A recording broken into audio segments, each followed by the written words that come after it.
नमस्कार मंडळी, घरोघरी मातीच्या चुली या मालिकेचा येणारा भाग आपण पाहणार आहोत. तर ऋषिकेश जानकीला म्हणतो की तू आता आईशी बोलायला चालली होतीस ना, मग काय झालं, का गेली नाहीस? तेव्हा जानकी म्हणते की मी चालले होते, पण ऐश्वर्याने मला जाण्यापासून अडवलं.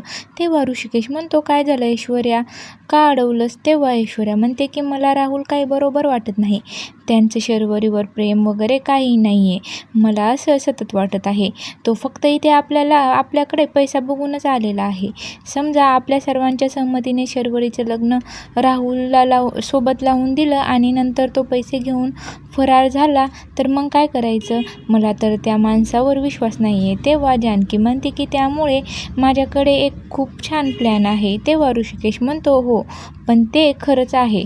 तर आपण आता ह्या प्लॅनमधून त्याला कळेल की त्याला पैसा हवा आहे की शर्वरी. तर आता समोर येणाऱ्या भागात काय पाहायला मिळणार हे पाहणं खूपच रंजक ठरणार आहे.